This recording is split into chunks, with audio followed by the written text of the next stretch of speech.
लइकन के यहाँ नाता बा रग रग में रंगदारी से आ देश आजाद तब भल जब सत्याग्रह चालू भल मोतिहारी। नंबर 1 बिहारी ह, हमेशा रहेला तैयारी में आ नस ध के रस चूस जैस ए करे जा कबो आवा मोतिहारी। का कहीं कि हम तोहरा प्यार में कितना पागल बने, कबो बात करे खातिर तरसे नहीं तो कबो मिले खातिर।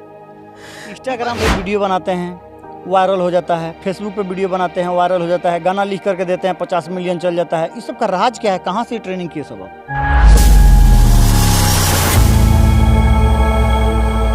लोग वीडियो में देखते हैं इनको पहचान गए होंगे कि आखिर है भाई ये युवक कलाकार छुपा रुस्तम में है कौन। इन लड़की लोग को रील बना करके तहलका मचाते हुए आपने बहुत देखा होगा। उसी में से एक हमारे प्रिंस भाई हैं कि जो लड़का होने के बाद जो रिकॉर्ड बनाए हैं इंस्टाग्राम पे शायद सबके लिए संभव नहीं है। अभी हम इनसे बात करेंगे और जानेंगे कि आखिर भाई हकीकत क्या है कि इंस्टाग्राम पे आजकल रात दिन जब देखिए सिर्फ ट्रेंडिंग ये कर रहे हैं। सबसे पहले स्वागत है प्रिंस भाई आपका मेरे चैनल में।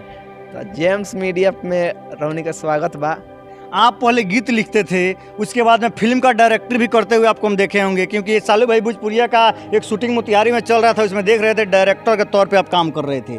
लेकिन बीच में आपको देख रहे हैं कि एकदम इंस्टाग्राम पे आप ट्रेंड कर रहे हैं, ज़्यादातर लड़का लड़की बड़ी फॉलो कर रहा है सबको। क्या रीज़न है, इसका कारण क्या है? ना मैंने पहले गाना लिखत रहनी, मैंने बढ़िया बढ़िया बड़का बड़का स्टार के गाना लिख ले बानी, आ बहुत आदमी के डायरेक्टरी कैले बानी, लेकिन ओमे कुछ नाम ना होत रहा, पहचान ना होत रहा, आ ना पैसा 2 पैसा होत रहा, केहू पैसे ला काम कर। अच्छा, 50 मिलियन आपका गाना हम देखें कि आपका लिखा हुआ गाना चला, उसमें कितना पैसा कमाए? वो कृष्णा भैया के खुशी हुई तब दी हम। तो हमारा चैनल के नाम बा प्रिजल प्रिंस वाइब्स। आई बा लोग हमारा टीम के आलोक गुप्ता, आई देवरू देवराज। ये तो कमाल का कलाकार आप रखे हैं। हाँ, रील बनाते हुए आप लोग बहुत लोगों को देखे होंगे, लेकिन इनको अगर हम चोर कहें तो इसमें कहीं से कोई दिक्कत की बात नहीं है, क्योंकि रील बनाते हुए वीडियो में लोग जिस तरीके से चोरी करते हैं, एक वीडियो इनका हम देखे थे, इस वीडियो में आप लाई का पैकेट चुराते हैं और चुरा करके अपने बगल वाले को देते हैं, वो लेकर वहाँ से गायब हो जाते हैं। ये सब कैसे आप लोग कर लेते हैं? ये रहलन जेल के भागल, ये माने लोग के मनोरंजन खातिर कोई नहीं सब तनी चोरा के देखो नहीं सब। बहुत लोग ऐसा का करेला। वीडियो चला आपका वो? हाँ, वो तो 3 मिलियन एगो लिट्टी चोरैले रहनी, उठ गल बा कितना 26 मिलियन ना 30 मिलियन हो गल बा। अब पटना भी देखते हैं आपका जा करके बड़ी उधर प्रचार प्रसार करते हैं, धूम धमाका। हाँ। लेग फिश की क्या क्या कौन सी आप बता रहे हैं जाके? वो टंगड़िया बोई से क्या उहे सुंदर बारी उनका लेग पीस सुंदर बा। पटना मरीन ड्राइव पे वीडियो शूट किए हुए थे और वहाँ का वीडियो आप लोग बता रहे हैं। एक बात हम आपसे जानना चाहेंगे, कब से आप काम शुरू किए? हम काम तो बहुत पहले शुरू कैले बानी, मतलब 2 साल पहले से, लेकिन यूट्यूब पर शुरू कैले रहनी। आ गाना जैसे भल मिठू भैया, कृष्णा जैक, मिठू मार्शल, ओकरा बाद धनंजय धड़कन, ये लोग के सबके के गाना दियात रहे, ले आई थी कहानी वहानी लिख के दियात रहे। लेकिन अब सोचनी कि अपन नाम बनावेला, अपन पहचान बनावेला कुछ करे के पड़ी, तो अपन चालू कैनी। अच्छा, भोजपुरी में आवाज़ जो निकलेला प्रिंस भाई रहुआ बड़ी बेजोड़ के आवाज़ निकलेला, काहे कि रहुआ आवाज़ के दीवाना ज़्यादातर लोग हो गइल बा।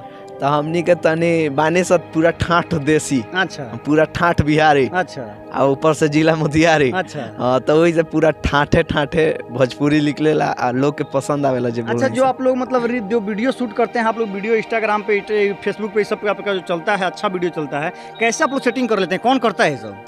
वो सेटिंग तो मतलब सबके के योगदान रहेला, कैमरा उमरा करला लोग, एक्टिंग ही बहुत अच्छा करला लोग। ओकरा बाद जे बानू तो हमनी के स्क्रिप्ट लिख के कबो ना वीडियो बनैले बानी सब इंस्टाग्राम डायरेक्टली बना देते हैं। हाँ, कि केहू के कॉपी क के चाहे स्क्रिप्ट लिख के बने, दिमाग में सोचे नहीं सब कि लोग हेंगो करेला, वही टाइप के बना दिया, वीडियो बना दिया एक कैमरा चल जाला। आप आई लो आपके टीम का लोग हैं, थोड़ा हम आप लोग से चाहेंगे थोड़ा कुछ सेट करके दिखाइए तो, ताकि मेरे दर्शक देखे तो दिल खुश हो जाए लोग का। ये लोग पर कुछ ना कहे, जे कहे बाबू इंस्टाग्राम पर देख लेम, हम एगो भोजपुरी में एगो तनी शायर बोल देते हैं। बोली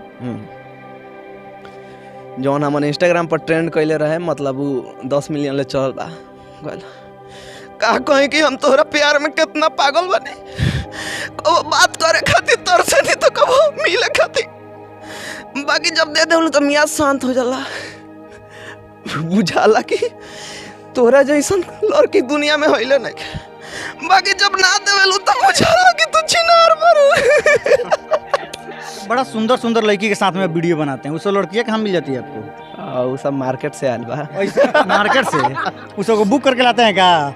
देख लीजिए, इनके साथ में जितनी लड़कियां वीडियो बनाती है, इनका साफ तौर पे कहना है कि वो सब मार्केट से आयल बा, यानी आप लोग को दाम दे करके मार्केट से लाते हैं। आप लोग इनके वीडियो में है तो आप लोग देख लीजिएगा कितना दाम देते हैं सबको। दाम 6000 बा। 6000 लगला। कितना टाइम लागी रहे के लिए? ना कई घंटा? एथी जितना देर में वीडियो शूट हो जाए बस और गाना जौन वायरल हो रहा है सुना देता सुनाइए वहीं। हमर सिहसानियन दिल तुरले ओमे नफरत एकरा बाद है सुनैहन तू गा के देख। हमर शीशा नियन दिल तोड़ले ओमे नफरत के बांसे धके हुरले। जाके दोसारा के साथ हमें कोइले बाराबाद अब करे संगे ते उड़र जो अब भाग भोसरी जाके मर जो नहर में भाग भोसरी जाके मर जो। हमको तो लग रहा है कि कोई लड़की इनसे प्यार की होगी, आज जिस समय छोड़ करके कहीं और सेट हो गई होगी, उसके बाद ये लोग गाना गा रहे हैं कि हकीकत बताओ तो लड़की बुरा ना मानी, माने जितना प्यार मोहब्बत करे वाला लड़की बारी सन बहुत खराब होला सर रंडी टाइप के। आज एकरा घर के अच्छा प्यार मोहब्बत उस ऐसा बोलिएगा फिर आपके साथ कौन लड़की वीडियो नहीं बनाएगी? मत बनाओ। हम लड़के पर काम चला देंगे। काम चला लीजिएगा, लड़के से काम चल जाएगा। तो लड़कियां सबको कहाँ से उपरा लेते हैं? बड़ी स्मार्ट स्मार्ट लड़की आपके साथ आती है वीडियो बनाने। सुनो बांसन उकनी के मैसेज करलन से इंस्टा पर आ बात होला कि वीडियो बनावेला तो कहलन से हां तो कहीं ठीक बा बन जा वीडियो। लइकन के यहाँ नाता बा रग रग में रंगदारी से आ देश आजाद तब भल जब सत्याग्रह चालू भल मोतिहारी से। ये इंस्टाग्राम पे वीडियो बनाते हैं, वायरल हो जाता है। फेसबुक पे वीडियो बनाते हैं, वायरल हो जाता है। गाना लिख करके देते हैं, 50 मिलियन चल जाता है। इस सब का राज क्या है? कहाँ से ट्रेनिंग किए सब आप? वो ट्रेनिंग में मतलब देखे लड़की के उसे बात कर लड़का से तो वो देखे नहीं कि केगा छोड़ता तो वो गाना लिख दे वही टाइप के। आ फैन जब नेचुरल कुछ बनावे के रहेला तो हम बना ले। चलते चलते दर्शकों को क्या सुनाना चाहिए, क्या कहना चाहिए? हम कहें कि भैया हमरा के सपोर्ट करें आ जेएमएस मीडिया बा, जेएमएस मीडिया बा न्यूज, एकरा के सपोर्ट करी। केहू हमर देखे वाला होई जितना मतलब एगो वीडियो पर 1 लाख देखेला लोग प्रॉपर, तो 1 लाख जितना लोग लगे पहुँचे उतना लोग इनको के सपोर्ट करें। इनका फेसबुक पर भी आईडी बा जेएमएस मीडिया करके, यूट्यूब पर बा चैनल और ओकरा बाद इंस्टाग्राम पर इनका रहती बा, तो वहाँ जाके इनका के फॉलो करें आ इनका के सपोर्ट करें। ऐसे वीडियो देखने के लिए मेरे चैनल पे बनाए हैं। तब तक के लिए जय हिंद।